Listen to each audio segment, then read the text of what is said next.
Welcome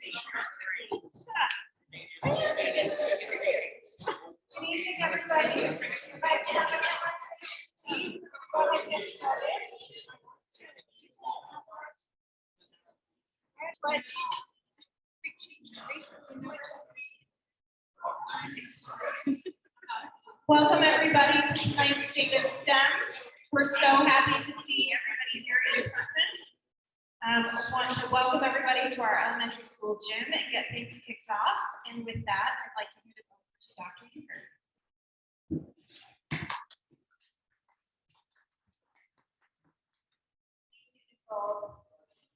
Well, this is our 4th annual State of STEM, so it's super exciting to be here. And for those of you who brave the blizzard, it's so good to have a great group every day. We are also so grateful to be able to be in person. I think all of us realize with Thanksgiving, once again, to be able to invite other families, other friends to gather. It's something that so many of us took for granted in years past. And one of our goals, as you know, is to make sure every day we're in person, every day is a win that we can be in person. And it is a challenge. It's a challenge for everyone. And it has been a worthy goal for our school. We've weathered so much in the past 2.5 years. And one thing that is emerging in leadership is the idea of AQ, which is as a powerful predictor of future success. Some people refer to AQ as adversity quotient and some as adaptability. Whether it's adaptability or adversity, making sure that our students have the resilience to endure. Anyone who has stuck with us has proven their mettle. Thanks to our partners, we certainly appreciate sources of strength that and the STEM Center, and they will speak this evening as well. We know difficult things have happened today, and they will also speak to that, how in this time we need that support. So we're so grateful for our partners. And through the challenges, when COVID came along, our students were able to practice that resiliency, and our focus was to remain in person. That was a challenge this last year. Not everyone agreed that we should remain in person, and I think in reflection, those hard decisions that our STEM board made, that we were going to stay in person, that was the right decision. Our students lost less learning. They did slip a little, but not like others. And I'm so grateful that our board stood strong to say we're going to stay in person. So I am, again, so grateful to the entire community, but especially our board for their leadership. This year's theme has been Stand Stronger Together. And we look forward to this year to continue to be hopefully in person. And those rituals that are so important to our students and staff. Sports, dances, looking forward to the new gym, the playground, as that emerges. Our younger students will be so excited. And as our wait list is once again growing, looking at replication and other opportunities. It's so exciting when I see the field trip buses line up in the morning and see our students once again going on those field trips. Dances, again, treasured. So thank you for being part of this exceptional community, supporting our students to maximize their potential with in-person learning, and that remaining one of our highest priorities as we work through this together. Next up, our board chair, Brother Martinez.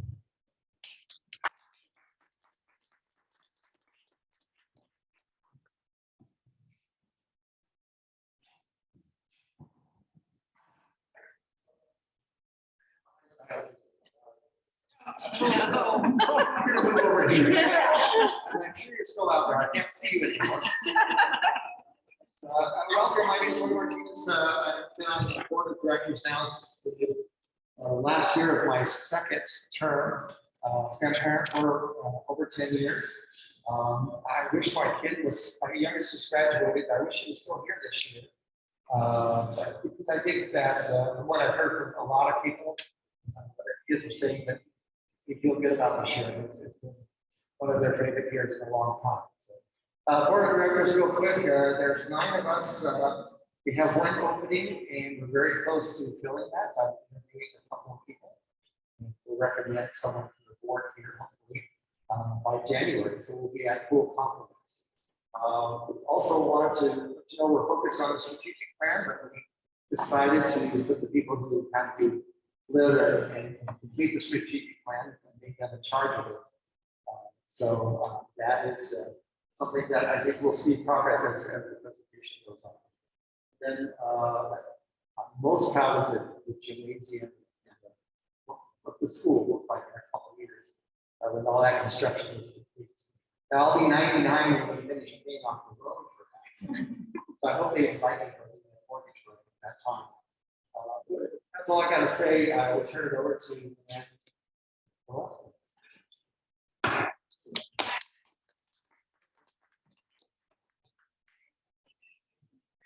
And I also probably colors and even if you stay on the stage. Okay, we go to my We're recording.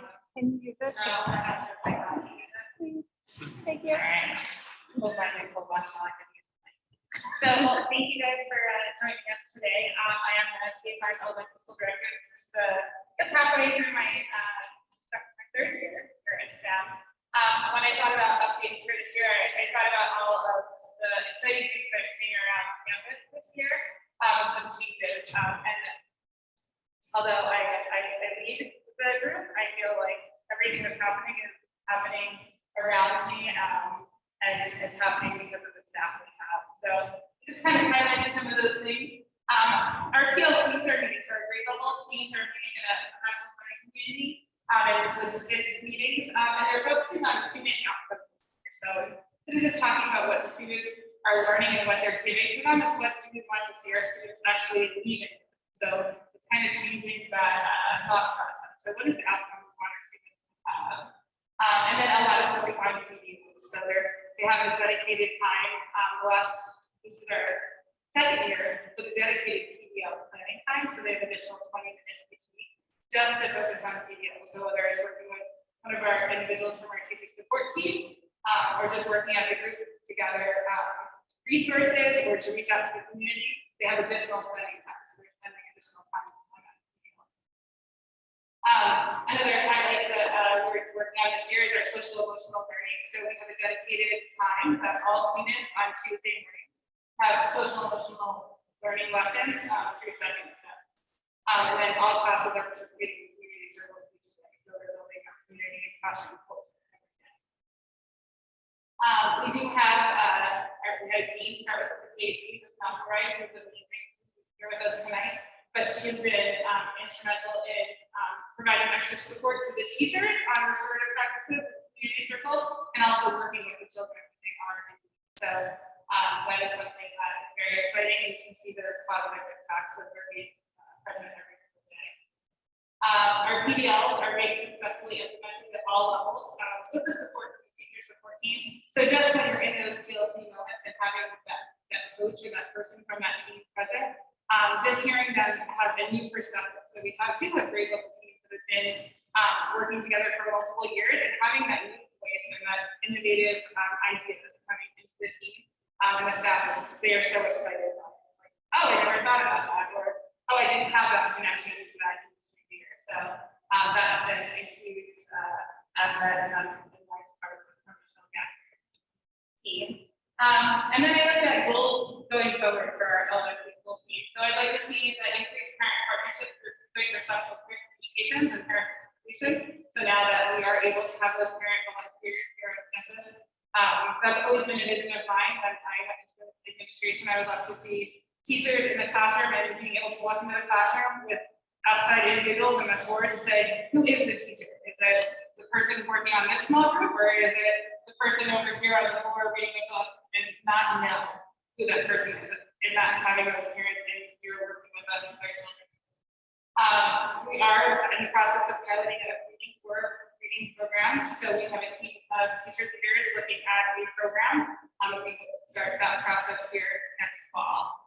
And then working through providing teacher feedback through a consistent evaluation process, but it focuses more on professional growth and development than anything else. So it's a collaborative effort with the admin, with informal observations, and looking for professional growth. So those are some things that we're working on for the year ahead. And I pass it on to Laura. Laura.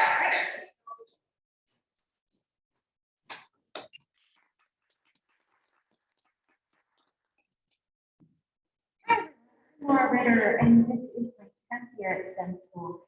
I was a middle school language arts teacher for the past 8.5 years, logistics lead for the language arts department for 6 years, instructional coach, and last year professional development coordinator. And this year I'm excited to be middle school director. It's a lot different and a lot of work, but we are making progress, and I think it's been great so far. So since the start of the year, obviously we've been in person, and it's been wonderful. What a difference seeing these kids all in. We haven't had too many quarantines at the middle school level. Beginning was a little rough at 6th grade, but for the most part, it's been wonderful.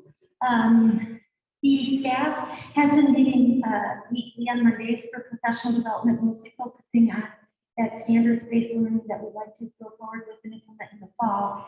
And then every other Monday, they're meeting as PLCs and their professional learning communities and or their departments. And Michelle Gasser has been instrumental in leading that SBL subcommittee and getting the school on board with that.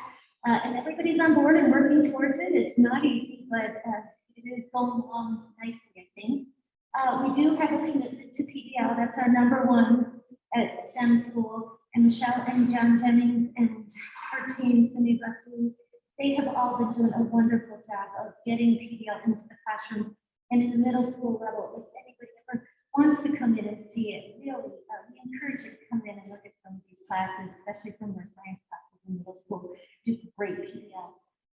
We also are obviously working on the SBL. We have time set aside each week for multi-tiered support systems, RTI, MTSS restored. Teachers have office hours once a week, clubs. We try to get the current meetings in. Sometimes they use that PLC time, but sometimes I'll just be on their own. Time is of the essence lately. And we're trying to get some more social-emotional learning in, and we just had a really productive session on Monday that the staff really liked. We gave some really positive feedback, thanks to Christina Wu and her team. This year we did have to, middle schoolers are a little feisty this year, and so we had to come up with an updated behavior and discipline plan.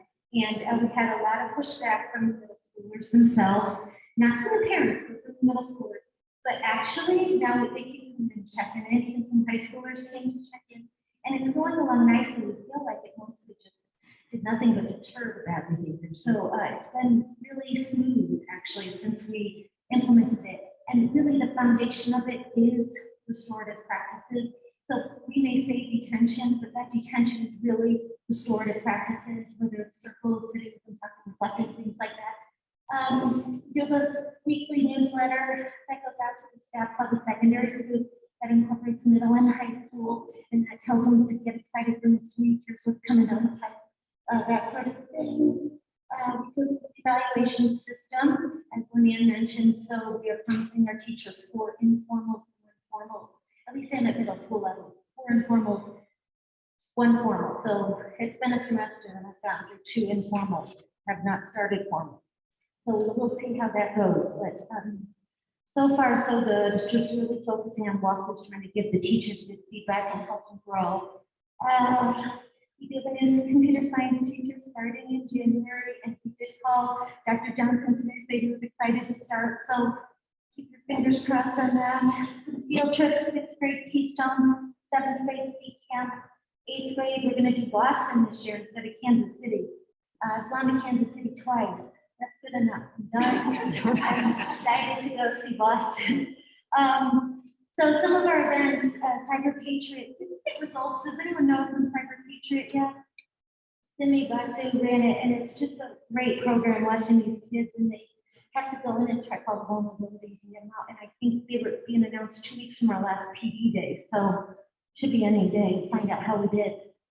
Best robotics, our middle school won 5th place overall, defeating 3 high school teams, which is fantastic. TSA had their open house, which was huge turnout of families. That was really fun. And then state competition will be in February. So that's really embarrassing because it's just STEM school, STEM school, STEM school. They win everything. And Mike Shell says it's just stupid walking out with all these trophies. Student government is run by Michelle Gasser. I don't know if she's really nobody knows. But they have a movie night coming up, Spirit Week, the last week of school, dance in February. They're doing all sorts of fundraisers, and they're really just doing a great job there. And then our theater, we have a January play, She Kills Monsters.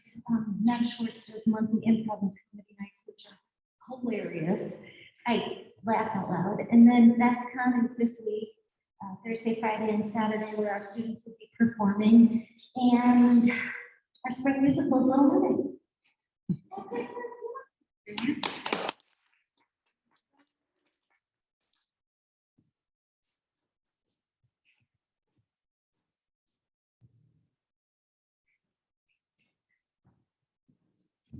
Hi, everybody. I'm Ryan Alsop. I'm the proud high school director here at STEM. I could probably just say ditto, really, because honestly, one of the things that has been interesting for me coming in new this year is I've come from more the traditional neighborhood model, and where it's a standalone high school, and you have your high school administration and you work with things. But here, in a K-12 setting, what it's given me an opportunity to do is work with an amazing team of leaders who work at all grade levels. In this particular case, the reason why I say ditto is that Laura and I actually work together on a lot of things. So all of the things that she mentioned that middle school teachers do, high school teachers are also doing. We're talking about focus on PBL, on SBL, the weekly meetings on Mondays. And so I could spend a lot of time going through that, but we just toured that. But anyway, a couple of things though that I do want to highlight. I do want to talk just a little bit more about problem-based learning, and I know you're going to hear more about it later, but for me, problem-based learning is what attracted me to this school, and it's one of the things that is, to me, the most impressive thing that I've seen. Because when I watch it, it's in my background, whenever I've looked at education theory always talks about, a kid really knows their information that they learn. And they can take that data, they take that information, manipulate it, and use it in the real world example, right? Real world situation. That's what we're doing with problem-based learning. In a nutshell. It's the most beautiful thing I've seen. So I'm really excited about that. I'm really excited about how we move forward with that. And then the other thing I want to talk about today, so I'm going to go ahead and move past the high school stuff and talk about athletics. So one of the things that we've been working on the last couple of years is developing an athletic program that's aligned with CHASA. So my predecessors, thankfully, went through the arduous application process to get us into CHASA, because you would think that would be easy to do, but it's not. And for those of you that don't know, that's Colorado High School Athletics Association. And so this year we're in provisional status. What that means is that CHASA schedules everything in 2-year cycles. So we were, this is year 2 of that cycle, right? So we get to enter in as a full-fledged CHASA school next year at the start of a new cycle. But this year, as a provisional school, we've had to align with the CHASA rules. We make sure that our coaches are certified through CHASA, all of that type of stuff, so that we're ready to go for next year. I got to tell you, it's been just really amazing for me to watch, because as I go out to, like, for example, the boys soccer earlier this year, and you see these kids playing, and some of them would come up to me and say, I was burned out on soccer. I was done. I played club. Wasn't fun anymore. I was done. And then we offered soccer and decided to try it out and having a great time. And I think to me, that's what athletics really is about. It's about having a good time for the kids to be able to connect back to their teammates, their school, and learning those life lessons along the way. The other thing that is fun for me about athletics and activities in general is I really see this year as kind of the return to normal as much as possible. I know I find it's funny in saying that as I'm talking to you with a mask on. The idea of watching the kids out there competing, whether it be in the athletics or watching the counter pop, watching our kids have homecoming this year, and knowing that unless something changes, that we get to have prom in the future, I personally have a high school daughter, and I know that the idea of actually being able to have a dance was a really big deal to her. And when I came here and watched our kids at home, it was just amazing to see. So, anyway, going back to the athletic stuff, I mean, you guys can read the slide back behind me there, but we have 7 different sports.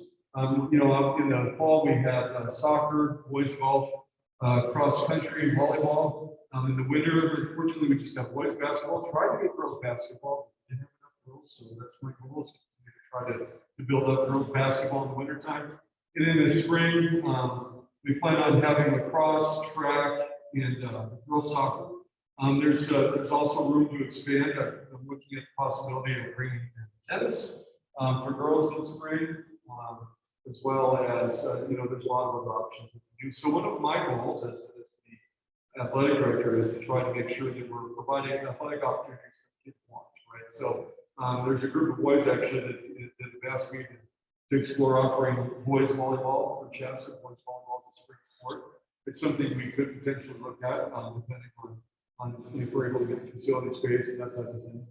The other one, of course, is esports. I laugh because I never thought I'd see the day where esports was a certified chess sport, but it is. And it's beautiful because our kids are getting an opportunity to compete there.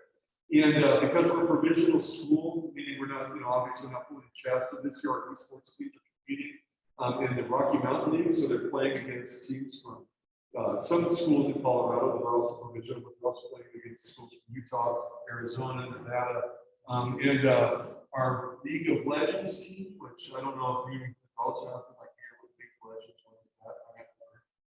It's our League of Legends team. It's right now I think the top ranked team in the bracket, and they're entering the playoffs now as the #1 team. And our Rocket League team is I think the #4 ranked team in the entire league, and their first playoff game is tomorrow. So we have a real opportunity there within esports, potentially with the championship, which is really, really cool to see.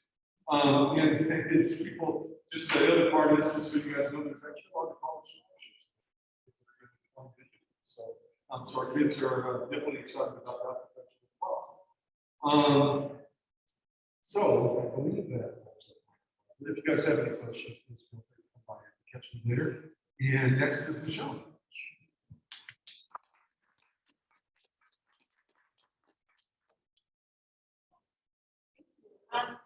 Michelle Galson, Director of Professional Development. As a professional development, I have we're the teacher support team. The biggest word that I like to emphasize in this is support. We sound like we have our hands in everything, but we really do that to be able to support our teachers and to be able to support our staff. The way that we do that, we are having 3 full-time employees and 1 part-time employee. We have 16 mentors, and we'll talk about what the differences between the teacher support team and mentors.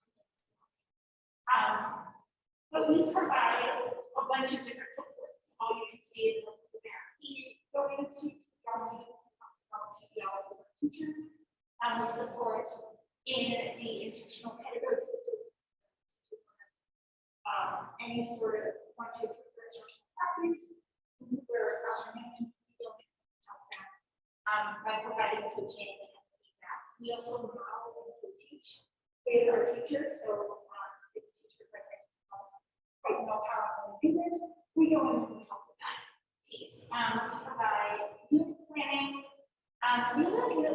We provide coverage for teachers to be able to go observe other teachers. One of the ways or best ways to learn is by observing others and by seeing others. So we'll go in and we'll cover a class so the teachers can go and observe someone else. We also run the induction and alternative licensure program here at STEM, which is unique to STEM. In most charter schools, you have to go outside of the charter school to do that. So you have to go run it through Douglas County. We operate in-house here at STEM through CE. And with that, what happens is when you are a brand new teacher to Colorado, or you are brand new to the teaching profession, you have to go through an induction program. It is typically 2 years of the program, and in that you're assigned a mentor. Teachers who have decided that they wanted to be mentors to our brand new teachers, and they help them with classroom instruction. They also help them with the basic things around the school. How do I use a happy hour? At the beginning of the school year, how do I request a sub if I need a sub? What do sub plans look like? Those types of things. Part of our mentoring. Part of induction, we meet as a new teacher cohort every once a month. And we work on an induction portfolio that then gets presented at induction. We get an induction certificate, and then they get the professional teaching. Some other things that we'll be working on. So this is just an example of a little video. One of the things that we do as teacher support team is we are also doing our technology resources. So we support our students and our teachers in using the various different technology. We received a grant from PTO a couple of years ago for Google VRs, and we took a kindergarten class on a VR to see different landmarks. We were learning about landmarks in the United States. So we visited the Statue of Liberty, for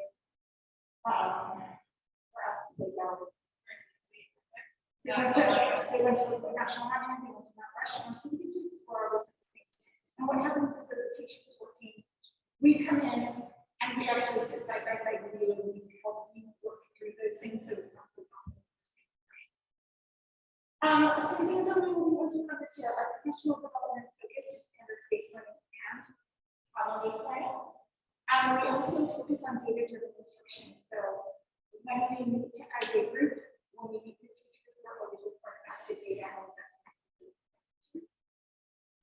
With elementary, we're working on guided reading and how to implement that best for our students or best practices.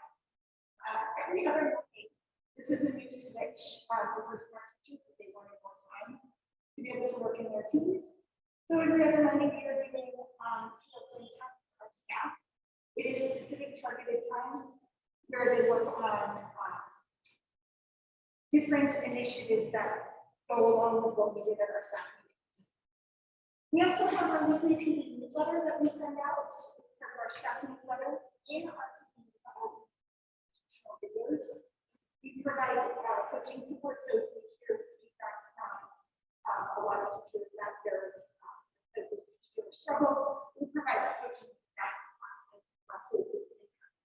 We also have culture building activities in there. The final thing that we do as a teacher support team is provide the space to work on professional development. So the team needs more time to work on proficiency skills. They need more time to build their baseline units. We provide them with that time to be able to build.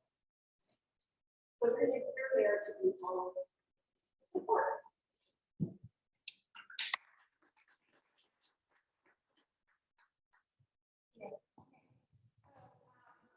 Talking at 2 slides here on communications.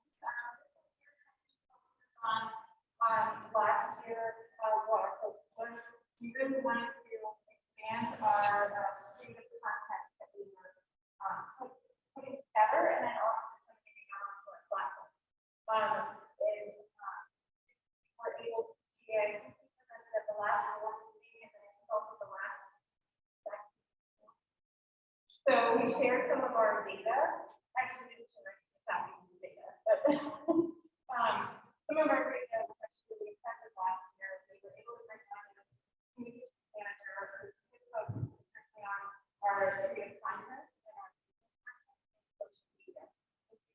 You really see in the data graphs that we show from the time prior to when we started to the end of the year how much growth we had and how much engagement we have with the content that we do. So this is just some of the data. I don't have quite all the graphs the extensive, but to give you kind of a little bit of a snapshot of what we did last year. And so each kind of October, November timeframe of each year, we recap the previous year and all of the data that we collected.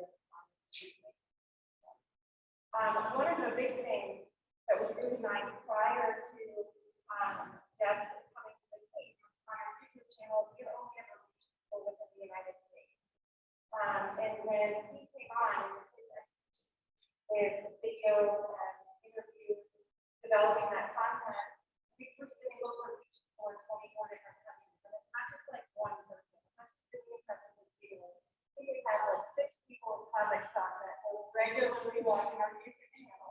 So it's really rewarding when all of a sudden you see that, and you're like, oh, because you can go back and see exactly what video it's working on, and how much time. So there was some dedicated time from people in other countries seeing our brand.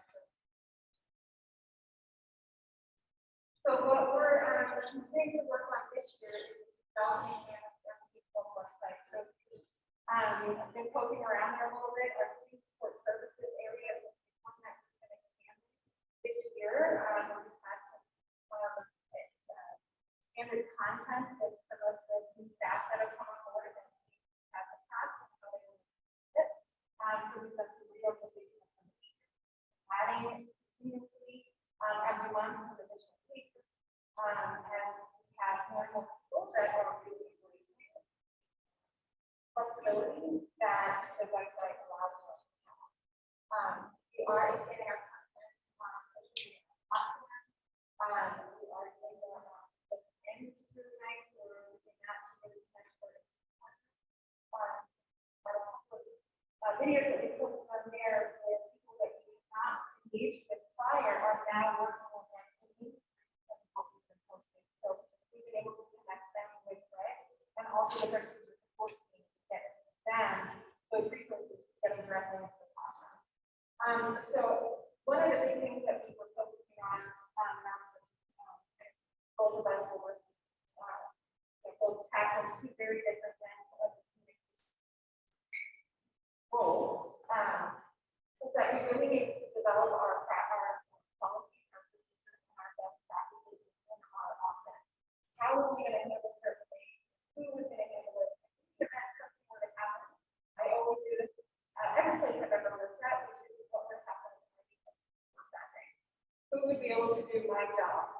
So both of us are developing those manuals so that in the event something were to happen and I could be able to do that, that somebody would be able to step in and help us to be able to see what it is that's good to do. So we're focusing a lot on that, and then also developing some best practices internally as far as the weekly content. So a lot of it, while you don't see it externally, a lot of it is behind the scenes, trying to know what that is. That will help to speed up how we get the information out, how we're able to split up and cover or to get more content. And then one other big thing that we're incorporating this year is how we can utilize school messengers, which we have not really in the past. We kind of launched at the end of last year to get it tested out. School messenger runs through IT, but it allows for the functionality of text message, additional functionality of putting out some nicer messages that it can get. But it gives us a little bit more flexibility doing strategic messaging.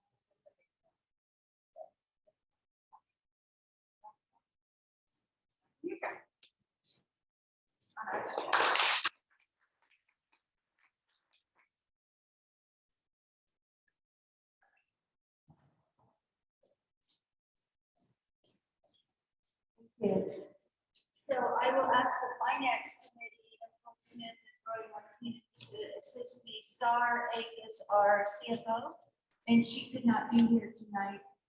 So they are truly the experts. I will do my best on the financials. So this is the 2020-2021 audited comparison of budget to actuals.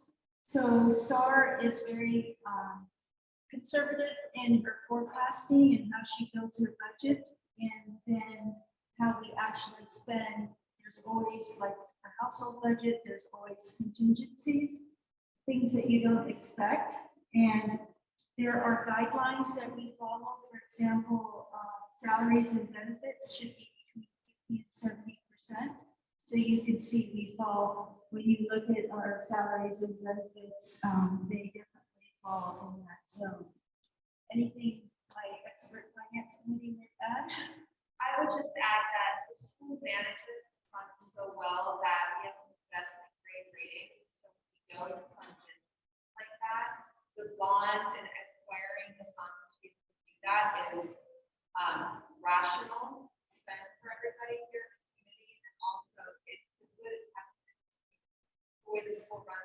operations process required to solicit those bonds.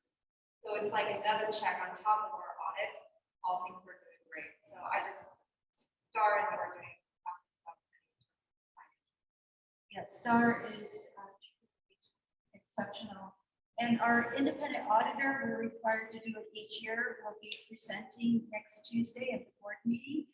And this is his opinion and after he completed. And this is the highest rating that we can get. STAR was an auditor in her former employee. She used to be with Arthur Anderson as an auditor. So she holds an internal standard that is truly top of the class. And so each year Moody's, they have they look at our financials and they have issued that stamp is investment grade, which is a very challenging and ever rising standard that each year we have to meet.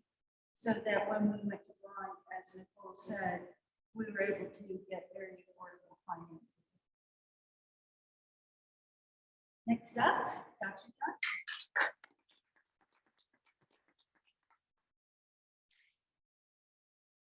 Good evening, everyone.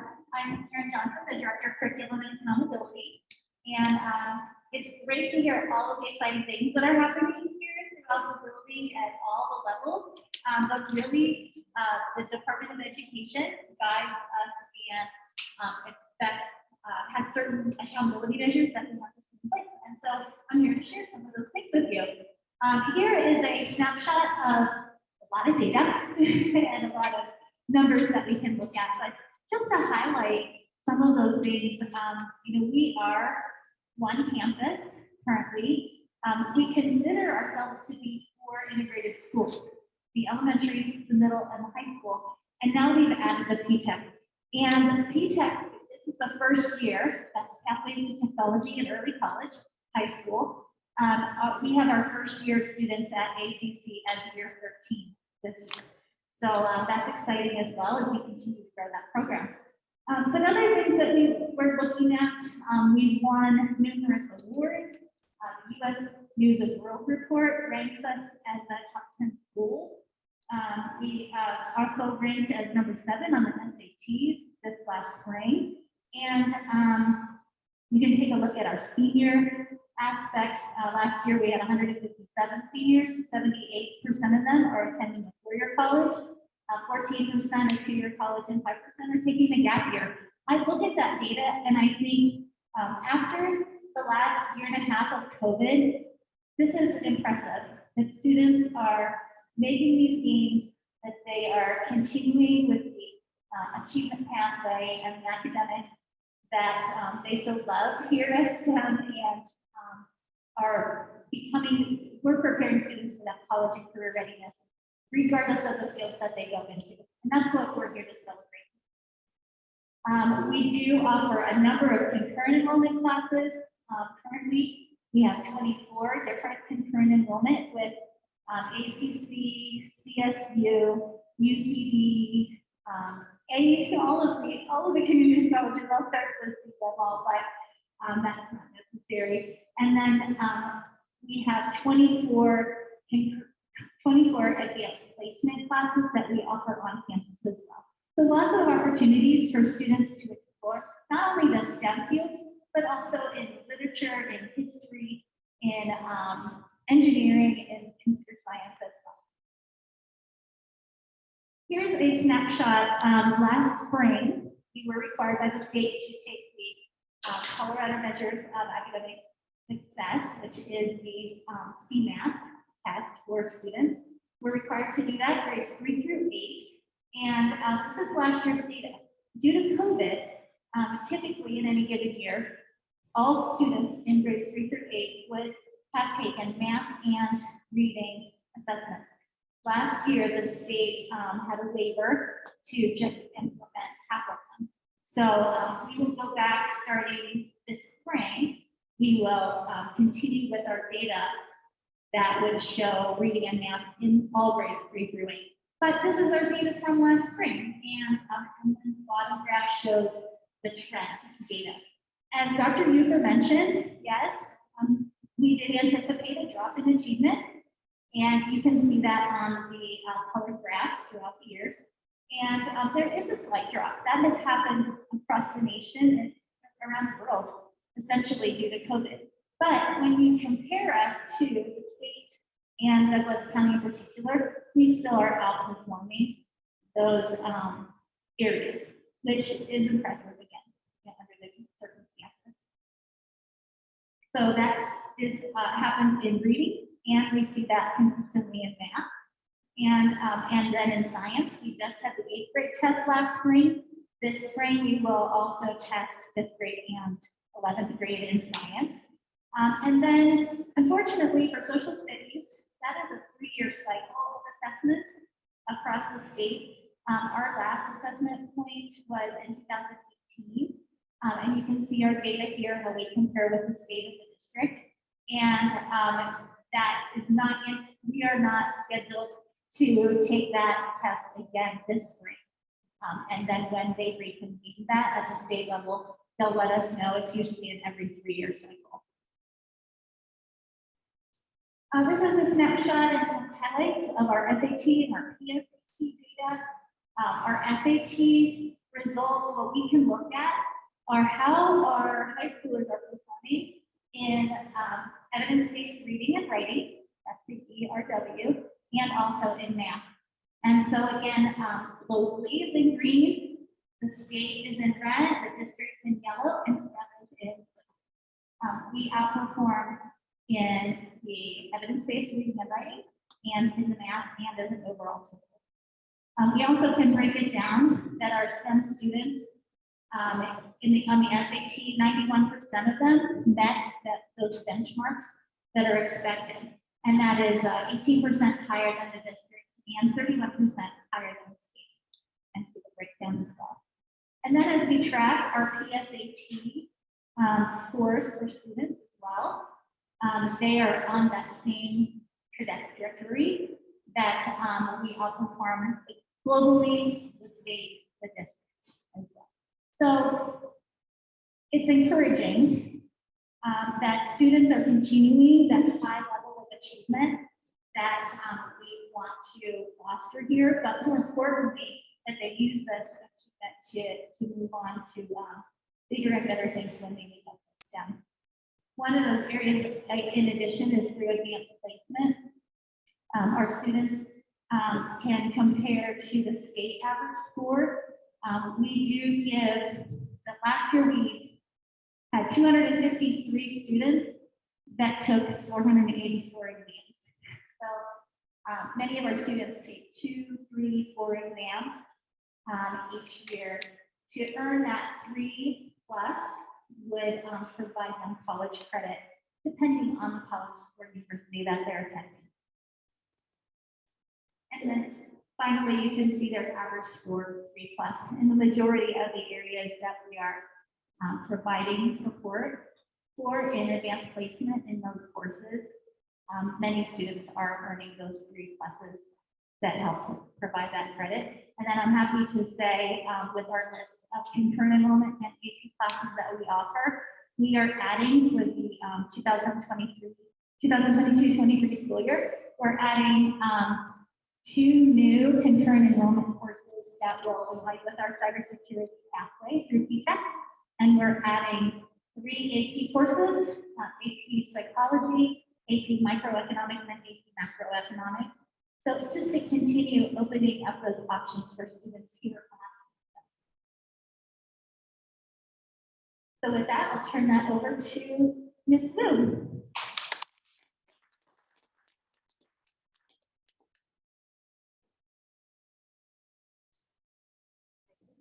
So my name is Christy Wu, and I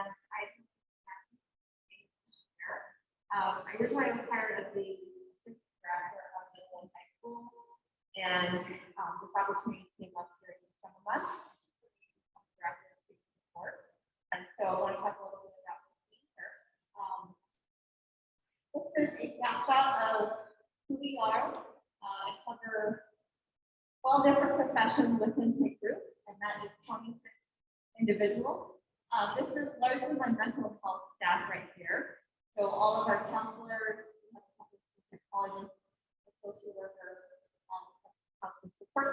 And then this year, we have a part-time all-health therapist who is staffed here on site.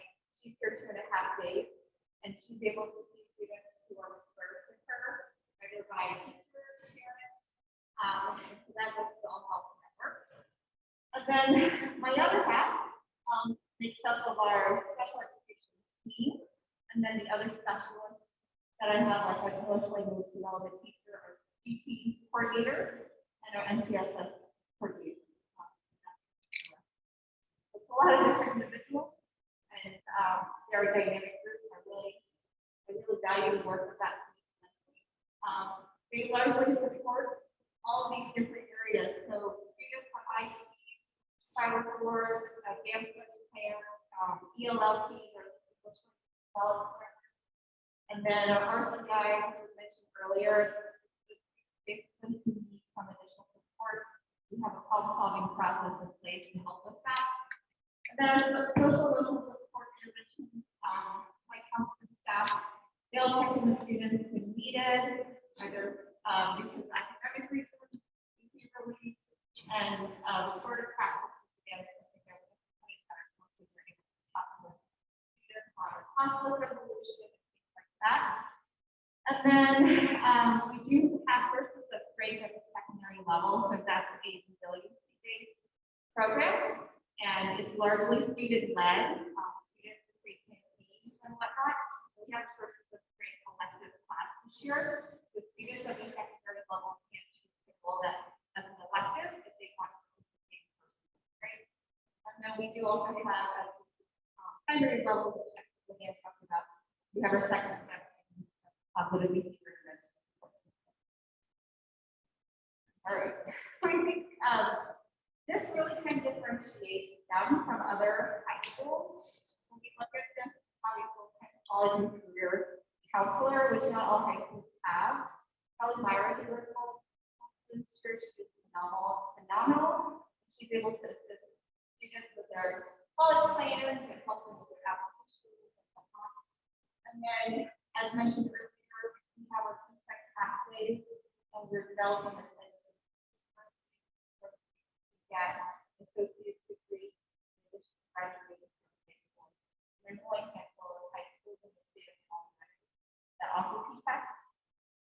We also have on our career discovery side, we have internships, we have mentorships, and career wise. So when students are interested in seeking an internship opportunity or mentorship, they simply fill out an application by the industry.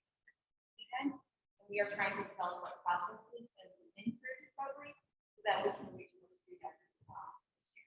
So I feel like this really sets them apart from other high schools. We're really trying to grow all these areas this year. I think that's it. So I'm going to hand it to Beth Mona. She's the coordinator for STEM Center for Strength.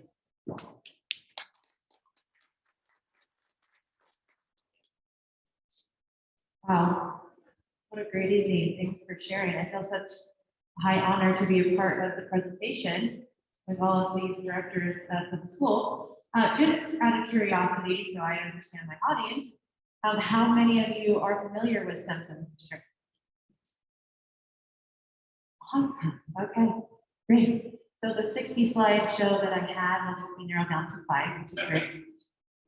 So on May 7, 2019, the school shooting that happened here at Stone School Highlands Ranch impacted our entire community. Kendra Castillo was killed, 8 others were injured. And so with that, our governing agency, All Health Network, which also houses Kathleen Shook on your mental health team inside the school, was given a grant. And that grant is what funds our Resiliency Center. So we are a resiliency center. And what we do is we promote resiliency and recovery for specifically the Stone School Highlands Ranch community.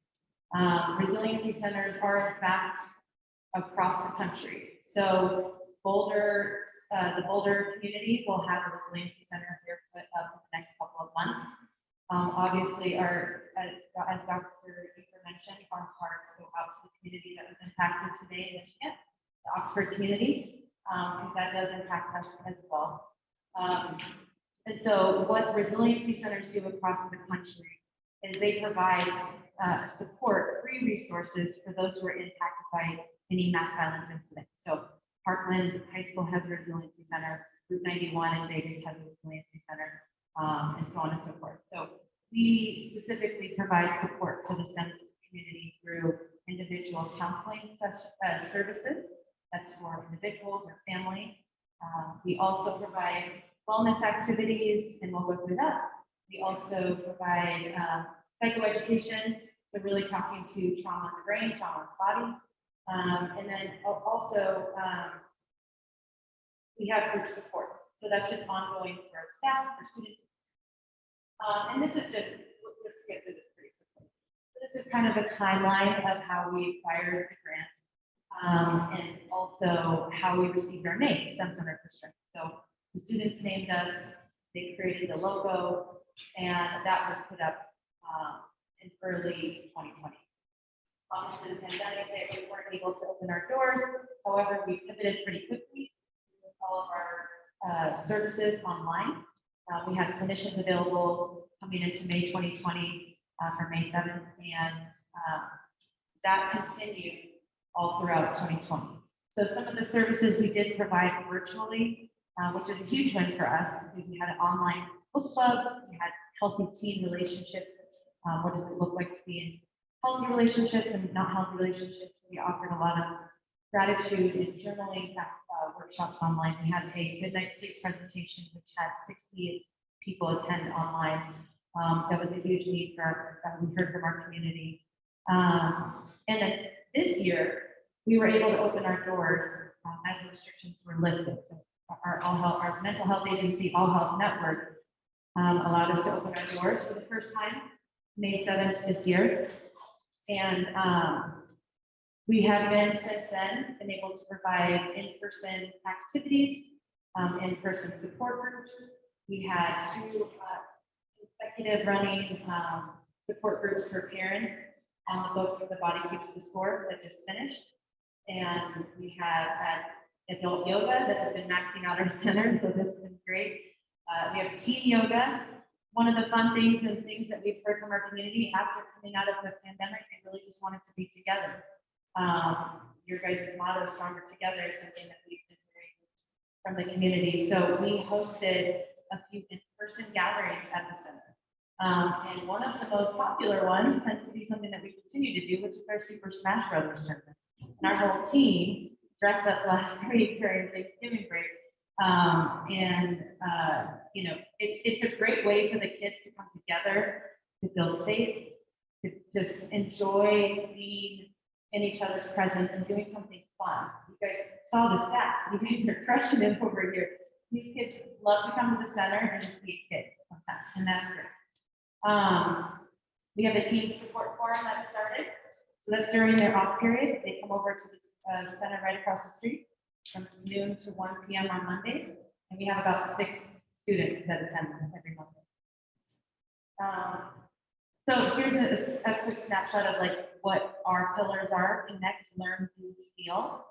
And the connect piece, as I mentioned, is really that gathering element, how important it is for the community to come together and just be connected with their peers, whether parents, students, or staff.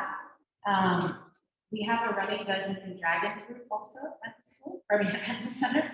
And that's been so amazing to see these students champion each other and support each other and lead. We have 1 middle school group and 3 high school groups. The learn aspect is part of what we want to do to empower our community. The grant essentially should end August of next year. And we really want to empower and equip our community to have resources and tools to go forward in life, considering the tragedies of the events that they have experienced. So a lot of psychoeducation presentations. We have a good night's sleep presentation coming up in December, and also how to cope through the holidays, because holidays is a pretty hard time of year for a lot of our community. The do aspect, again, we have yoga going on at the center at this time for teens and adults, and then the feel pillar is really to support our staff groups, or our staff, current and former parents and students. And so I'll just quickly run through this. This is just kind of a need survey that we did in the beginning of the year, right before May 7th, of what did our community truly need. We saw a lot of response from the secondary that needed support. A lot of them were former students needing individual counseling, stress management, also something that was high on priority in social problems. So the ability to be together, which is why we provided a lot of community activities.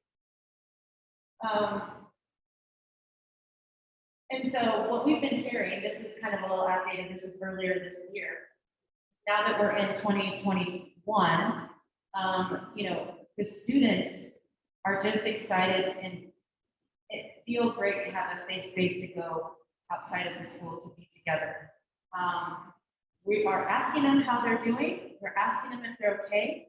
We're not forcing any kind of counseling on them or to engage in anything. But I will say, we are seeing an average of 2 referrals come in as an intake for counseling with the students alone on their own. So, and that is because they feel safe now, coming in consistently to the center, that they feel safe enough to come to one of my team members and say, hey, I need to talk to someone. I'm feeling super anxious. I feel depressed. I feel whatever that is. And then we get to be with them and provide the support and the resources that they need.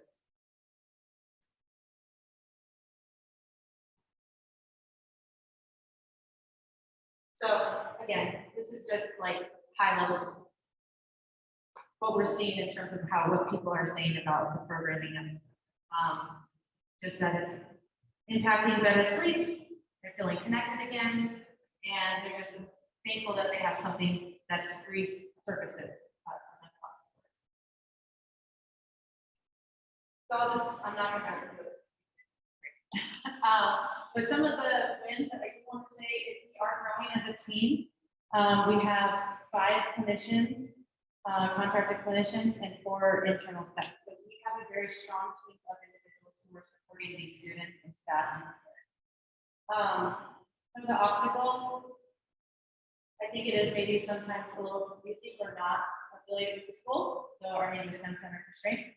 We're affiliated, obviously, our governing body is All Health Network. So some of the messaging that we've been working on this year is really reaching those who have left the STEM community and letting them know that we are there for them. We really would like to, if the grant does end, we really would like to provide a sustainability plan to keep the center open long term. So that's what we're going after if in fact we don't get an extension on the grant due to COVID-19. We will pursue additional funding. So that's like our next step. And this is just quick data. We are seeing about 80 students walk through our doors every day. We're open 9 a.m. to 5 p.m. They come on their lunch, they come on their off period, they come after school. We average about 2 to 3 activities per week. That's the yoga. We probably have an average of 5 to 10 days per group. We're seeing an increase of about average of 2 new referrals coming in, so people needing counseling. And then the tours are important because that's just like new eyeballs and new people coming into the center. We probably average about 2 new students per day and about 2 new students, about 2 parents per week. So that's the exposure. So, you know, we are just so thrilled because we have seen such an incredible impact of how the parents are showing up for our center. And we're just so thankful. We're part of the staff. The school has given us an opportunity to present at staff meetings and professional development days. So we're just thankful that there is opportunity there to continue to work together. And we're just looking to increase awareness. And honestly, we would like to keep the center open past the. We do know what other resiliency directors are saying, especially after incidents like today, there is a need for more of these centers to continue to stay open. A safe space that's outside of school, that's outside of the home, to really speak to. It takes the village. Like we're part of that village, and so our goal, our next step is to acquire more money.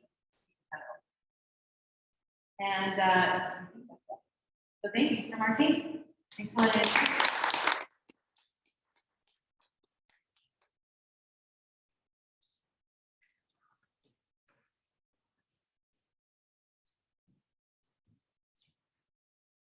Good evening, my name is John Missoula, and I am our high school student vice president. I was elected last year during the COVID pandemic.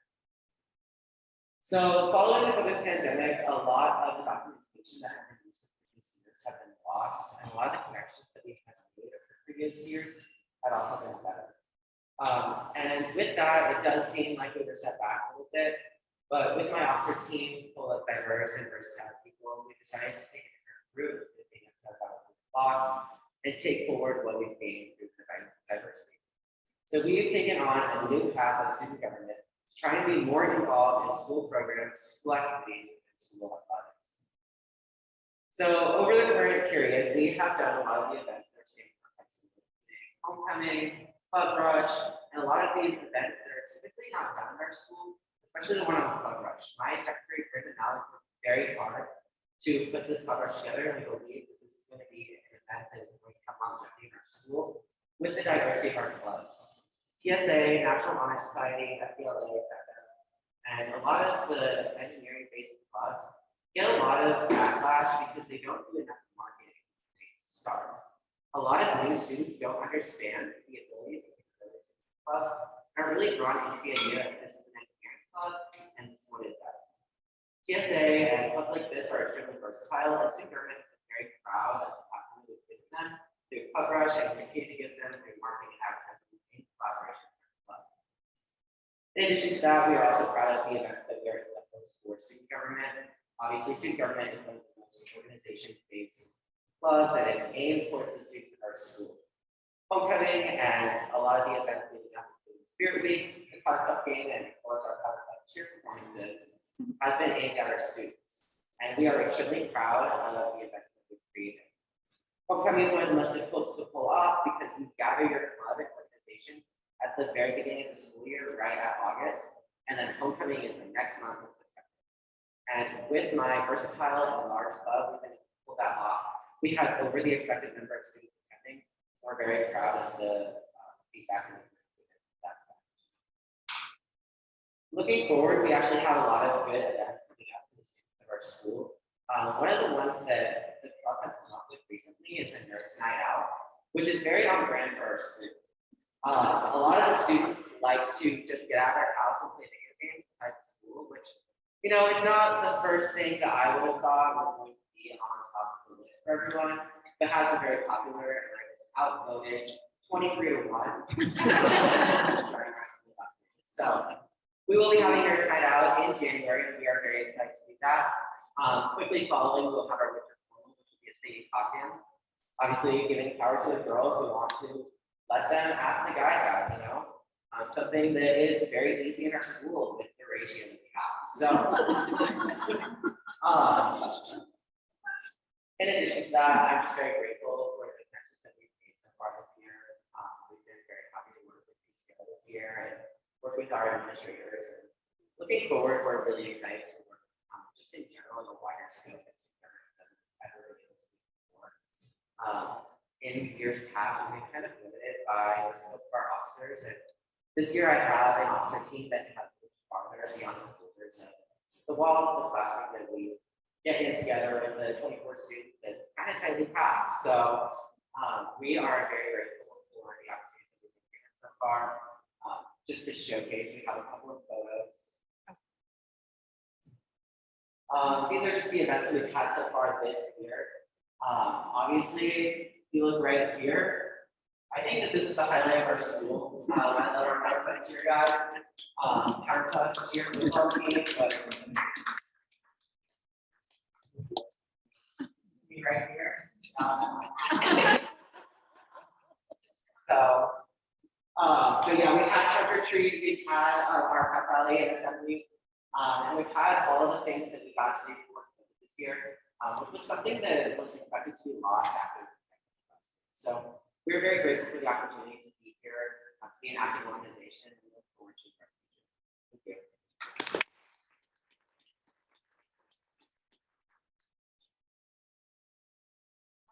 So I could not get one of my middle school today. We were all in different parts tonight. But I had to keep my kid fixed since I'm not in the classroom anymore, so I decided to do this government this year. Some of the things that we're working on so far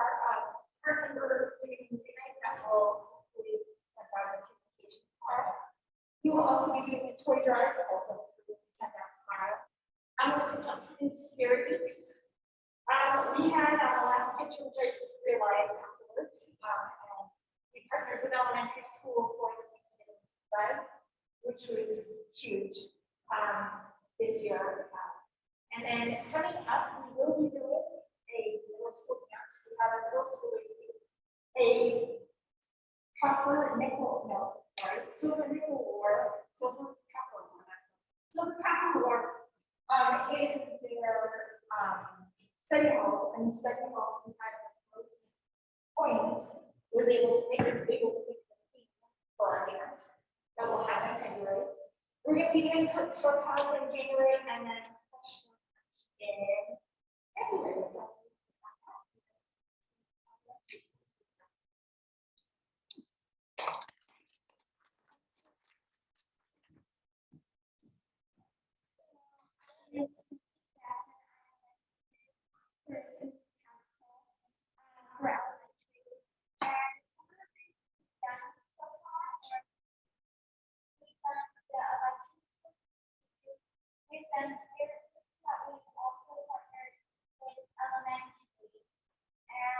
What we've also done is doing morning announcements. This section have 2 students every week go up and join this. So some of our students will get to participate in that like last year. What we've also done is we have done the reading program. So we've been trying to prevent bullying. So that is basically what this was. And some of the things that I would is our toy drive and then our cleaning up the school. It's focusing by being able to play down. There's tons of trash everywhere, and I've been working with my friends and some of that up. But every day is more definitely help our school. And I will be working to hopefully get some more events.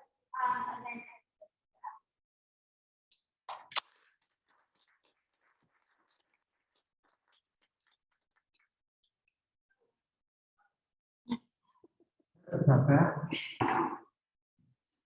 I'm Robert Hornsberg, and Chief Operating Officer here at STEM School.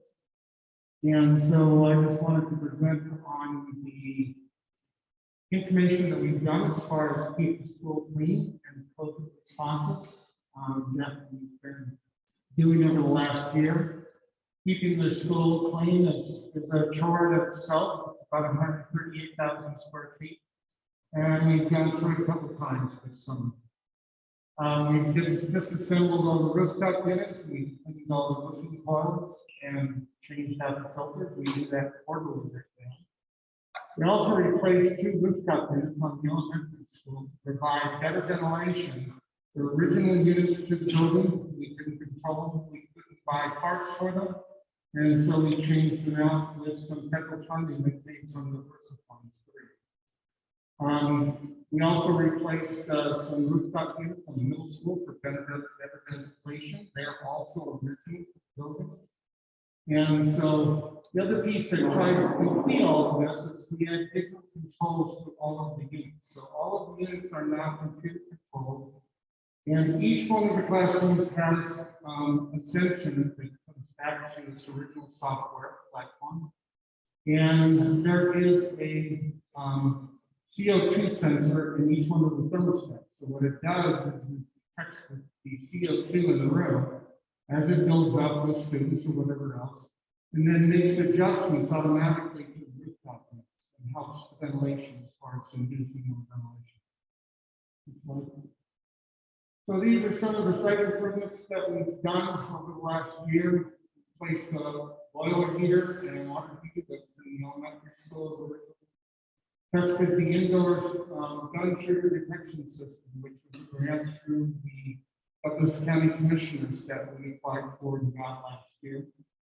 We've also acquired, like I said, the direct heat controls of the rooftop units. We completed actually a building infrastructure audit with the Colorado Department of Education. They came out and did an audit of the facility for us. We've also coordinated with Douglas County School District as far as to replace the new fire alarm system in the secondary building. Again, it was an original place to the building, and that got replaced over the summer.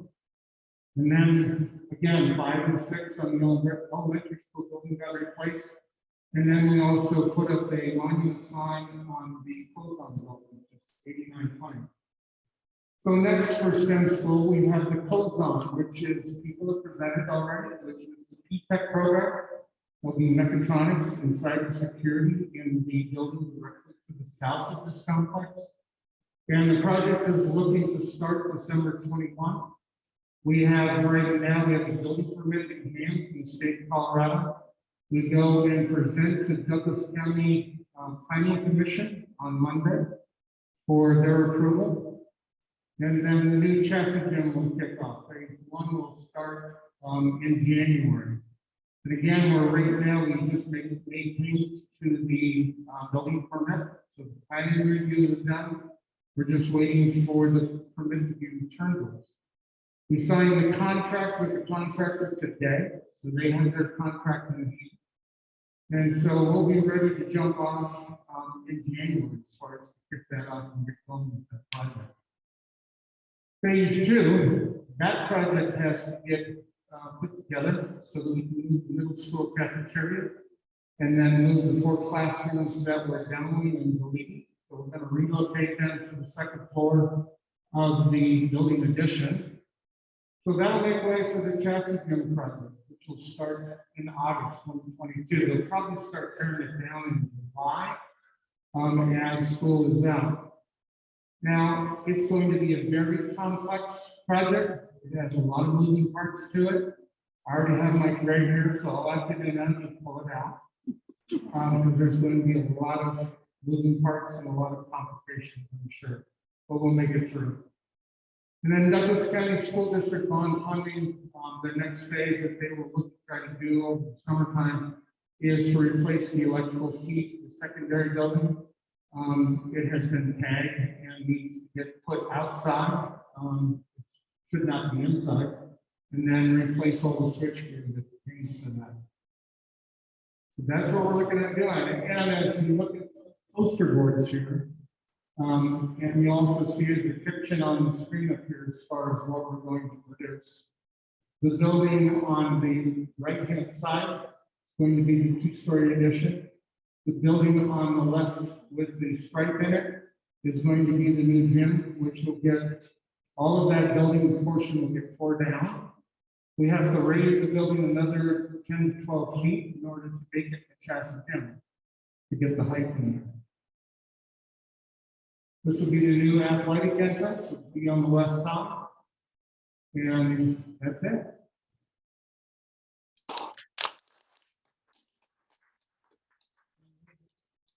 Sarah. Sarah is actually home this evening, a little under the weather, so I'll go ahead and do her slide. Sarah is our enrichment coordinator, and here she put some highlights on the structure.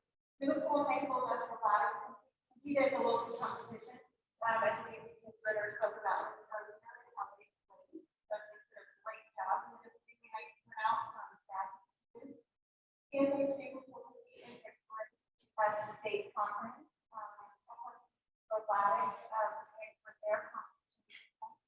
We've got a very big DECA and FDLA group that's run by Alex Joe. And they had their first ever in-house international this past October. STEM and FitNet 2 years on a bi-monthly basis. They have some nurses that came from Wilson, dentists that came in and did a whole workshop series with them. Be sure to check out the sharing our good news in the newsletter. They are very good at sharing photos and recaps of all the events that they're doing. They did a sidewalk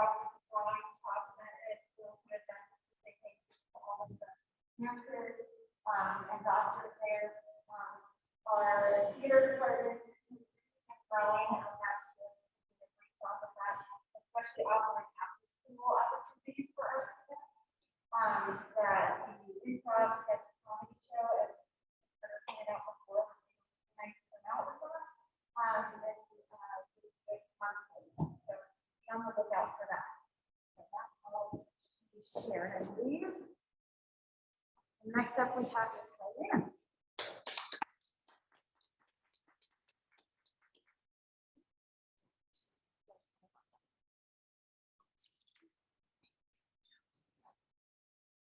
Sorry, I need help because you better. So I'm Kelly Reyna, I'm staff chair this year, Coordinator Amaya, she's one of our parent representatives. They were just going to tell you a little bit about staff. Staff. So it's a group of school leaders, teachers, parents, and community members working together in an advisory capacity. And it's a statutory requirement in Colorado. So every school in Colorado has a staff. Educating our students is a partnership between families and educators. The STEM staff is a great forum for parents to be involved in their children's school. Every month we meet once a month, and I think this year we have a really great team. They're very involved, interactive. Carla and I have also kind of bridged that connection with her board this year. So I think we're heading in a really positive direction. So the staff membership is comprised of 9 members. The charge or whatever. On the left is what Douglas County requires, but because we are a charter school, we can kind of design it the way it fits for our school. So our biggest thing is that we do have 4 parent representatives, which, yeah, we have all 4. Right? Yeah. We do. So the big difference is, this is where I work better when I work out with somebody here. So the big difference here is on the left, this is kind of the guidelines for the district on what a staff committee should look like. On the right over here is our STEM school, because we're unique in a K-12 situation. We felt it necessary to expand our teacher representatives to represent both elementary and secondary. And in that case, you also have to add an extra parent. So we have a minimum of 4 parents plus a PTO representative, if we can get someone to join us. And a community representative, which we're also in the search for. So if we get another parent or another community representative, that'd be great. So last team representative, Jason, is now parent. That's big on staff. So that's a big difference there. We just felt that we're unique as a school, so our staff should be unique as well. Yeah. Okay. The purpose of that is to inform, encourage, and provide opportunities for the community to be involved in the planning and evaluation of the school's instructional program and quality improvement processes. We make budget recommendations that are submitted to the executive director for consideration. We facilitate parent surveys. We collaborate with the PTO and the board of directors, and we make recommendations to them unified improvement plan. And we focus on parents and community engagement.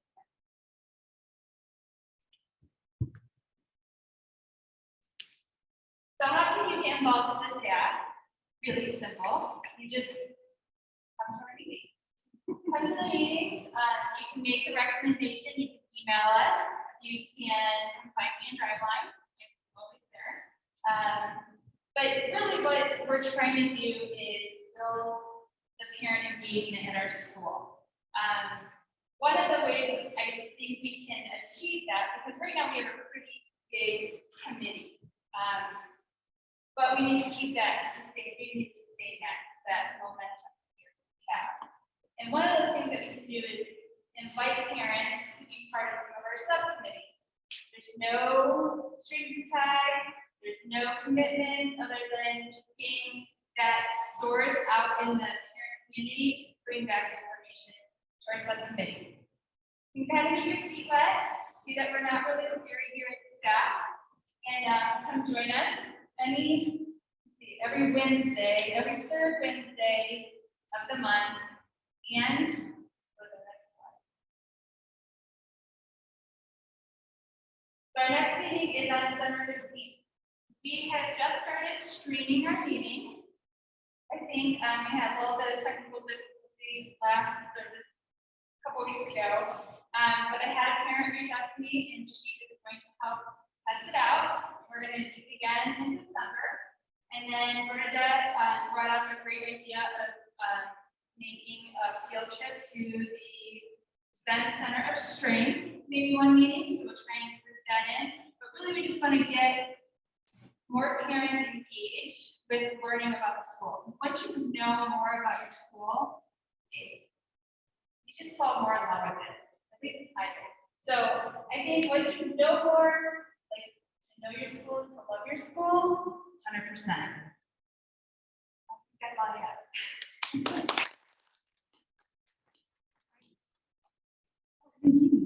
I know, we work with each other too. Good.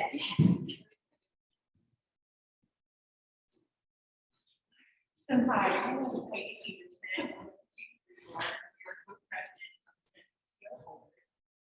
We want to welcome you here tonight for joining us to learn who we are and what we do for staff. PTO is Chapter Foundation, which really is a helpful answer for us because we are actually able to rely upon the foundation as so that we are in compliance with our bylaws, our policies, and procedures. So we really rely on for that feedback. Our mission in part is that the PTO works in partnership with STEM school demonstrates to foster strong faculty, staff, and families, and to help increase educational, social, and emotional experience in members of the community. Here we show our current executive board. We do have some new positions, so we are always looking to fill those. And James has these stuff that is a little bit.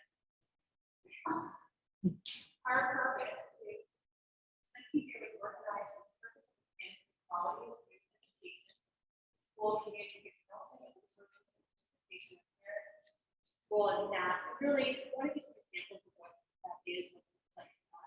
I know typically throughout the school year, PTO will craft some writing events for the community. In the beginning of the school year, we try to offer those community events that will foster relationships and also for parents and students to get to know other smart families and community at large. And another example of that is twice a year, PTO offers a grant funding cycle for teachers, and that is usually utilized for the teachers to enhance their classrooms or provide enrichment opportunities to give the overall benefit to the student while they're here at school and campus grants. I'm going to go ahead and pass it over to Jean again for the meeting. Okay, thanks everyone. So our fundraising, our goal for fundraising is really to enhance the quality of our school, just in the classrooms, for our students, our teachers, our staff. We're here to, we love what Nicole does, and we're just here to promote effective communication and just make sure parents and guardians know what's going on in our community. We assist in the administration activities, and support the goals of the school. We organize and support fundraising. Gift is going on right now, so that's our big fundraiser. And then events, something that has been really successful this year, as John and other people have talked about. People want to gather, people want to be together, and our community is strong. We had a really successful blast off. Pirates Cove, we had our highest turnout ever, and that was very exciting. And we're going into next year with a full list of events, so we're very excited about that. Membership. This is the most exciting thing about our PTO, is that if you are a parent or a guardian, a teacher, staff, employed at STEM, you're automatically granted membership, and it's free. So we would love you to join us. We do have some open positions. I think at the beginning of this year, it was Heidi and I. And a couple others, so we have grown our team already. And like Zach, I think we're excited about this year. We have a great team. Some of our open positions, though, we're looking for a few more positions for events and fundraising. We're looking for a member at large. That's somebody who really kind of helps organize our hospitality, make sure the teachers and staff are fed. That's a really important position. We're looking for a secretary and the staff liaison. If you want the best of all worlds, if you want to be a staff liaison, you want to come to the PTO meeting and the staff meeting and report all the important things. We also need a treasurer, somebody, right?